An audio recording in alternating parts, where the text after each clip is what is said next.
নমস্কার বন্ধুরা, আমি বাঙালি রান্নাঘরের তরফ থেকে সকলকে স্বাগত জানিয়ে আবার একটা রেসিপি আপনাদের মাঝখানে শেয়ার করতে চলেছি। সেটা হচ্ছে নিরামিষ ফুলকপি আলুর তরকারি।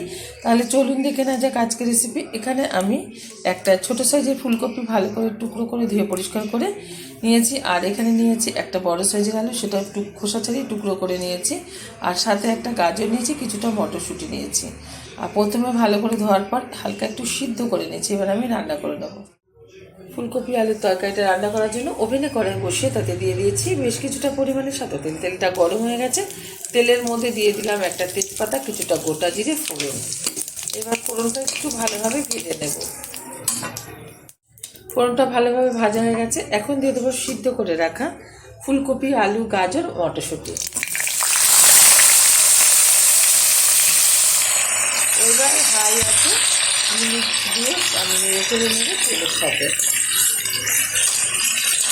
হালকা একটু কিন্তু লবণ দিয়ে দেবো, যদি পোকা থাকতে ফুলকপি যায় তাহলে কিন্তু সেটা বেরিয়ে যেতে, সেই কারণে আমি একটু লবণ ব্যবহার করেছি। 2 মিনিট মতো হাই আছে, আমি এটা কিন্তু নেড়ে ঝেড়ে নিয়েছি তেলের সাথে। এখন দিয়ে দেবো এক এক করে উপকরণ। প্রথমে দিয়ে দিচ্ছি 1/2 চামচ ধনের গুঁড়ো, দিয়ে দিচ্ছি 1 চামচ লঙ্কার গুঁড়ো, দিয়ে দেবো 1 চামচ হলুদ গুঁড়ো, দিয়ে দিচ্ছি স্বাদ মতো লবণ, দিয়ে দেবো পরিমাণ মতো চিনি। মিষ্টিটা যাদের অপছন্দ তারা ব্যবহার করবে না। এবার একটু আমি নেড়ে চেড়ে নেবো 1 মিনিট মতো।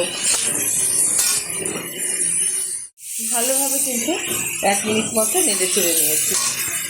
এবার দিয়ে দেবো এর মধ্যে কিছুটা পরিমাণে আদা বাটা। আদাটা দেওয়ার পর খুব ভালোভাবে কষিয়ে নেব। খুব ভালোভাবে আদাটা দেওয়ার পর সবজিটা কষিয়ে নিয়েছি। এবার একটা দিয়ে দেবো পেস্ট। আমি মিক্সিতে পেস্ট করে নিয়েছি পরিমাণ মতো জল দিয়ে। এখানে কাজু, কিশমিশ, টমেটো আর কিছুটা গোটা গরম মশলা একসাথে পেস্ট করে নিয়েছি। খুব ভালোভাবে এবার কষিয়ে নেব। আমার এই রেসিপি যদি আপনাদের ভালো লেগে থাকে আপনারা অবশ্যই আমার চ্যানেলটিকে সাবস্ক্রাইব করবেন, লাইক করবেন, শেয়ার করবেন। আর এরকমভাবে একবার নিরামিষ ফুলকপি বানিয়ে খেয়ে দেখবেন, ভীষণ ভালো লাগবে।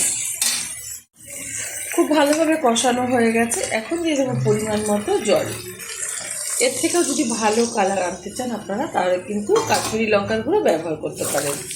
এবার আমি হাই আছে, এটা আমি ফুটিয়ে নেব প্রায় 7 থেকে 8 মিনিট মতো। যেহেতু হালকা একটু সিদ্ধ করা আছে সেই কারণে কিন্তু আর ঢাকারও দরকার নেই, আর খুব অল্প সময়ের মধ্যে এটা তৈরি হয়ে যাবে। হাই আছে আমি রান্না করে নিচ্ছি 7 থেকে 8 মিনিট মতো। ফুলকপি আলুর তরকারিটা কিন্তু হয়ে গেছে, এই যে খুব ভালোভাবে এই যে সিদ্ধ হয়ে গেছে। এর থেকে আর বেশি টানাবো না, তাহলে কিন্তু আরও ঘন হয়ে যাবে ঠান্ডা হয়ে গেলে। এখন নামিয়ে ঢেলে দেবো একটা পাত্রে, গরম গরম ভাতের সাথে সার্ভ করবো। আপনারা অবশ্যই ট্রাই করবেন, আশা করি ভালো লাগবে। দেখা হবে পরের ভিডিওতে নতুন কোনো রেসিপি নিয়ে। ধন্যবাদ।